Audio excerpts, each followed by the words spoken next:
Olá, hoje eu vou tentar falar um pouquinho sobre o que seria o homem sexualmente livre. Este canal nosso no YouTube tem trazido, neste canal eu tenho tentado trazer vários temas e esse da sexualidade nem sempre ainda passeou muito por aqui, mas nós vamos provavelmente incluí-lo com um pouco mais de regularidade.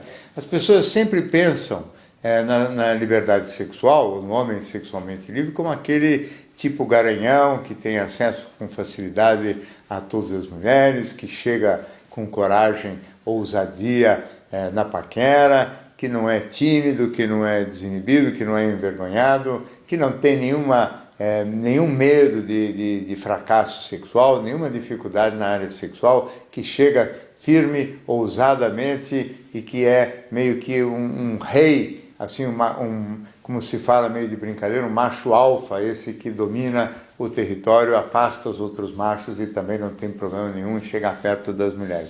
Não é esse o modo como eu penso sobre o que seja um homem sexualmente livre. O homem sexualmente livre, para mim, é um homem que não é obcecado pelo assunto sexual. O homem sexualmente livre, para mim, é um homem que não está aflito e preocupado em ter que ser o melhor, o mais legal, o mais competente, não tem que ser o grande garanhão, não tem que ser um cafajeste, né, que tenha essa cara de pau de chegar firme e intenso em cima de todas as mulheres que der chance e não perder nenhuma oportunidade de ter uma relação sexual, forçando a barra sempre para que isso aconteça, quer dizer, como se fosse uma medida de competência, de valor e de virilidade, o indivíduo ter, vamos dizer assim, uma larga e farta experiência quantitativa, coragem para chegar em qualquer tipo de mulher. Isso não é liberdade. Para mim, isso me parece mais uma coisa até compulsiva, quer dizer, o indivíduo obrigado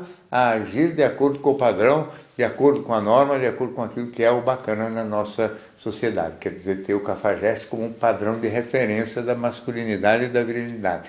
E inclusive com pegada, quer dizer, um cara que chega com firmeza, etc., que impressiona muitas mulheres. Mas não é esse o homem sexualmente livre. No meu modo de pensar, o homem sexualmente livre é aquele que não tem problema de desempenho sexual, que não se preocupa com isso. Aquele que, inclusive, em determinadas situações, fracassa sexualmente, não é? Ou porque se sentiu inibido diante de uma mulher que ele valoriza muito, ou porque se sentiu inseguro diante de um envolvimento emocional que parece que está crescendo numa velocidade maior do que ele dá conta, ou porque ele se sentiu mal à vontade por causa de algum comportamento mais ousado, ou mais agressivo, ou mais violento mesmo por parte da mulher, que tomou iniciativas demais, o que nem sempre agrada a todos os homens. Então, o homem sexualmente livre seria aquele que fracassa em paz, aquele que, na realidade, não se sente obrigado a nenhum tipo de desempenho, nenhum tipo de performance, e aquele que não fica totalmente desengonçado, sem jeito e envergonhado porque fracassou.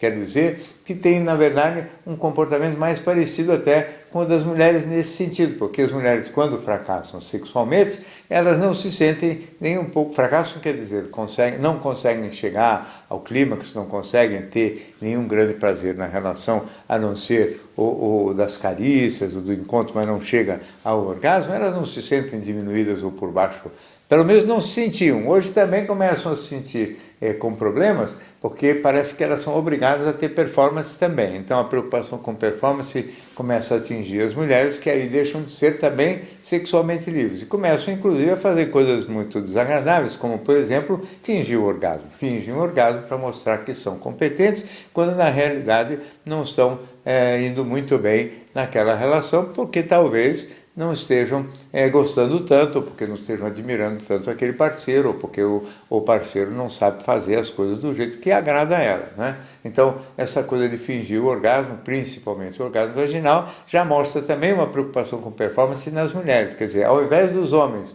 conseguirem avançar e se livrar da preocupação com performance, se sentir confortáveis quando fracassam, não se sentirem acuados e pressionados e com obrigação de ter que ser os garanhões, parece que agora as mulheres também têm preocupações de performance. Então, a liberdade sexual não é isso. Liberdade sexual é o indivíduo ficar sereno com aquilo que é a sua natureza. Quer dizer, se ele gostar de uma moça e ele quiser e decidir ser um indivíduo absolutamente leal e fiel, ele pode perfeitamente recusar situações sexuais sem isso significar que ele está sendo, vamos dizer, dando indicações de que ele não é viril ou não é macho. Ele pode perfeitamente ficar tranquilo e conciliado com as dimensões do seu pênis e não tem que ficar achando que a dimensão do pênis, por exemplo, também é uma medida de mérito ou de valor do homem, porque tudo isso mede falta de liberdade, obrigatoriedade, necessidade de ir atrás de padrões que são os padrões coletivos. E, na realidade, o homem livre é aquele que não tem obrigação de seguir padrão coletivo nenhum, que age de acordo com a sua consciência e que responde de acordo com a sua natureza. Quer dizer, um indivíduo que é sexualmente livre e quando ele tem fracasso sexual, por exemplo, ao invés de ele ficar deprimido, se achando doente, culpado, indo no urologista para ver se tem algum problema neurológico ou físico, ele simplesmente pensa que, quem sabe, a circunstância, o contexto, o aspecto psicológico que envolveu aquela relação não era o mais confortável para ele e que, portanto, aquele fracasso é um fracasso justo, ou seja, o pênis, como eu já disse uma vez de brincadeira, tem sempre razão. Se ele não funciona, é uma questão de ir atrás de saber qual é a razão que está por trás dessa dificuldade e não ficar em pânico, envergonhado, se sentindo diminuído, humilhado ou coisa que eu valha.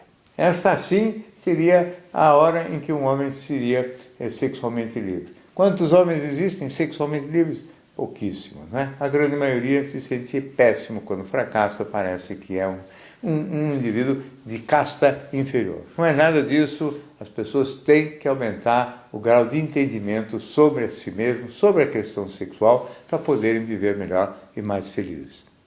Bem, essa é mais uma participação aqui no nosso canal do YouTube. Se você gosta, inscreva-se e acompanhe toda semana, ou quase toda semana, temos novidade por aqui. Até a próxima.